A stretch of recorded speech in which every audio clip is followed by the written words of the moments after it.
L'avantage avec un virus devenu soudainement pandémique grâce aux recherches de l'homme, c'est que beaucoup de situations deviennent un peu plus compréhensibles.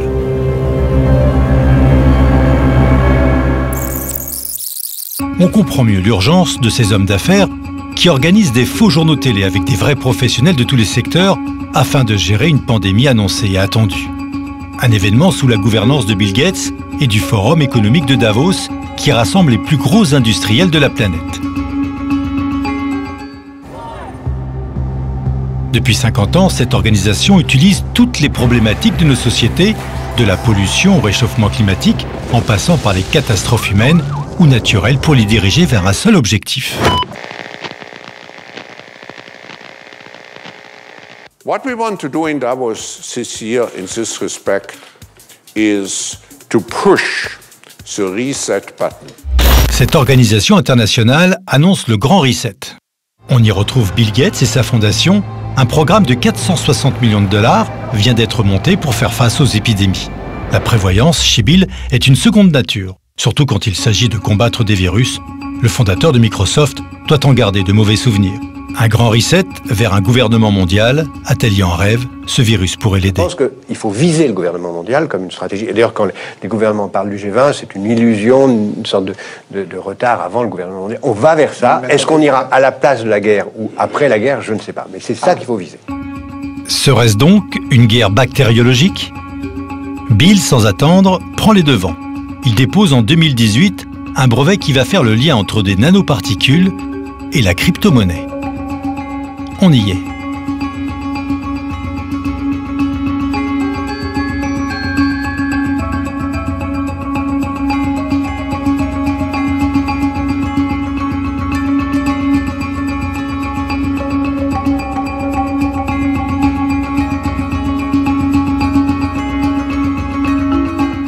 Pour que la crypto-monnaie puisse exister, il faut surtout que les capacités techniques de circulation soient mises en œuvre. Et donc, ce qui explique que, effectivement, il y a eu, en particulier en France, à la faveur du confinement, des décisions de mise en œuvre rapide de la technologie 5G et de l'installation d'antennes 5G qui permettront en effet une circulation plus aisée de toutes ces données dématérialisées, parce qu'il faut se rendre compte qu'aujourd'hui la monnaie circule déjà partiellement de façon dématérialisée, mais pas totalement, et que pour générer une circulation dématérialisée totale, qui s'ajoutera à toutes les autres données dématérialisées non liées à la monnaie, comme par exemple les données de santé, eh bien, il faut des capacités technologiques, techniques, qui ne sont peut-être pas suffisantes encore à l'heure actuelle. Sans la 5G, il n'y a pas d'Internet des objets, ce qu'on appelle Internet of Things. Internet of Things, c'est le maillon essentiel des UN Sustainable Development Goals 2030, qui sont la base du Great Reset. C'est aussi simple que ça. Comprenez ce que ça veut dire. Donc ça veut dire que déjà, ils sont capables de tracer les activités corporelles et ensuite d'affecter la monnaie en fonction du fait des critères corporels qui auront été prédéterminés pour générer la monnaie. C'est-à-dire que là, on arrive à un contrôle total de l'individu, selon lequel, écoutez, si vous allez à tel endroit qui est interdit, vous n'aurez pas votre affectation monétaire. Si vous ne pratiquez pas tel exercice physique ou vous abstenez ou au contraire pratiquez tel exercice physique qu'il ne faut pas, vous n'aurez pas votre affectation monétaire. Tout va être, si vous voulez, robotisé. L'affectation monétaire va être robotisée en fonction de critères qui seront déterminés par ces entreprises qui contrôlent les données personnels qui circuleront de façon dématérialisée. Donc là, on arrive quand même dans un système de contrôle intégral où je dois dire que la liberté va devenir un lointain souvenir et les individus n'auront plus la capacité d'autodétermination, non pas au niveau des États, puisque ça a disparu depuis longtemps, mais au niveau individuel et personnel.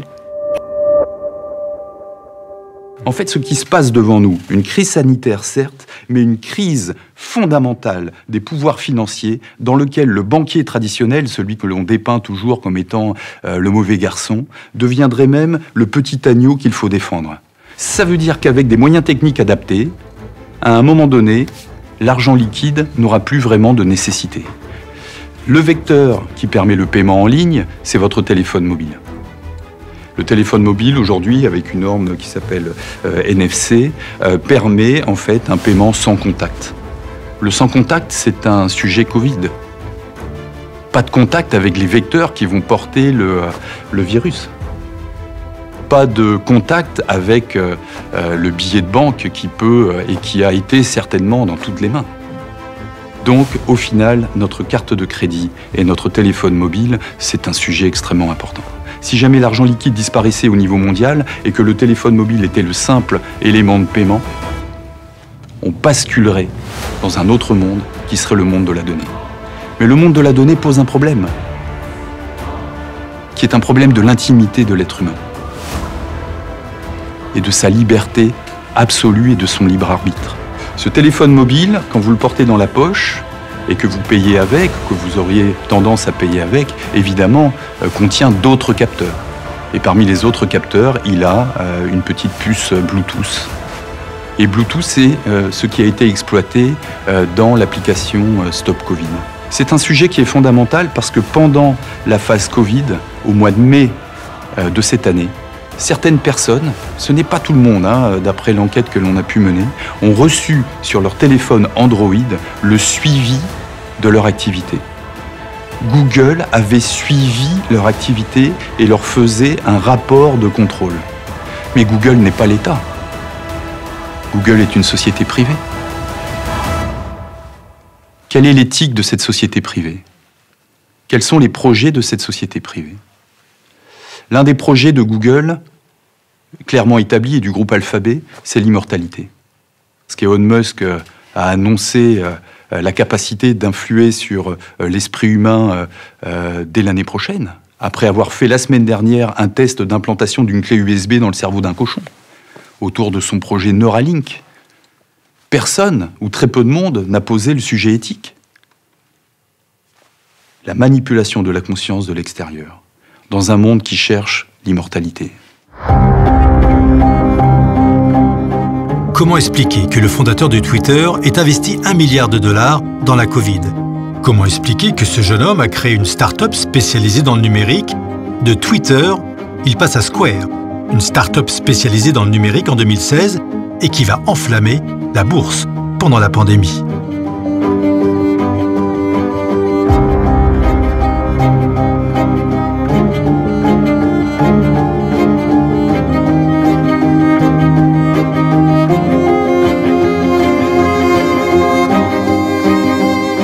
On a parlé de Google, on parle donc d'Eric Schmidt, qui est son dirigeant. On a parlé donc de Twitter et maintenant de Square avec son dirigeant.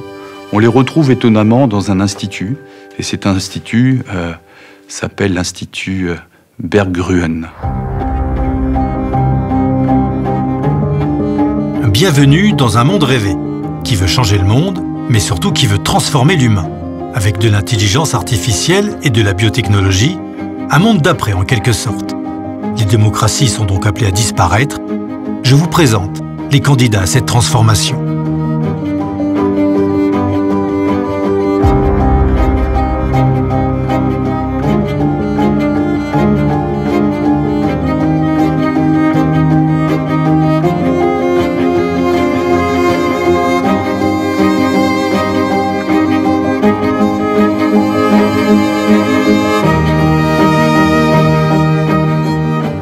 Là où ça devient vraiment embêtant, c'est quand le socle éthique, le socle moral, le socle de débat public est confisqué, avec cette notion qu'il y a des gens qui peuvent y réfléchir et d'autres qui vont le subir. Le problème vient quand une élite considère que vous n'avez plus suffisamment le niveau pour accéder à cette connaissance. C'est un vrai sujet, ça. C'est un vrai problème. Je suis un horrible élitiste. Je pense que le monde complexe de demain ne peut être géré que par des intellectuels. Vous, dans cette salle, vous allez vivre un âge d'or. Et nous devons créer une société inclusive et trouver le moyen d'éviter qu'il y ait un gigantesque gap. Ce que Harari, dans Homo Deus, appelle des dieux et des inutiles, les dieux, vous, qui maîtrisez, contrôlez, managerez les technologies NBIC, les technologies transhumanistes, et les inutiles, les gens moins favorisés qui auront du mal dans le monde compliqué dans lequel nous rentrons, et les gilets jaunes. C'est la première manifestation de ce gap intellectuel insupportable que nous sommes en train de créer entre les winners, les dieux d'Harari, et les losers, les inutiles.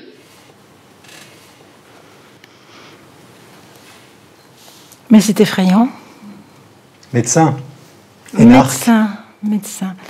Je pense que Hitler ne disait peut-être pas les choses aussi directement.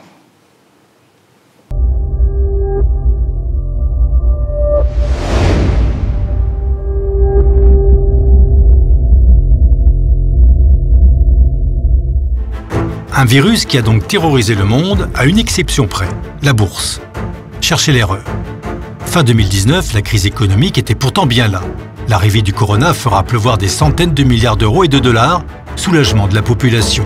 Elle peut rester concentrée sur la peur du virus, transmise par les autorités via les médias et les annonces répétées dans tous les services publics.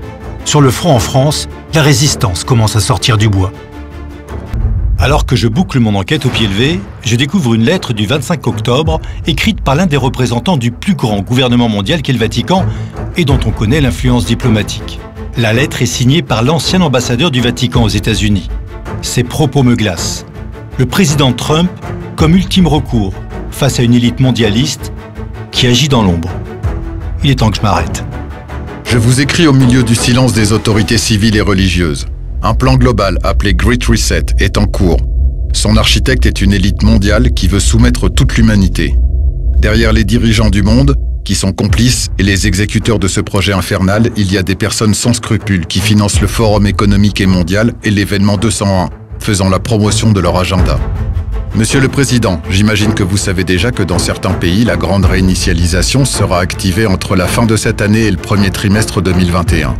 Elle est vouée à l'échec car ceux qui l'ont planifiée ne comprennent pas qu'il y a encore des gens prêts à descendre dans la rue pour défendre leurs droits et protéger leurs proches.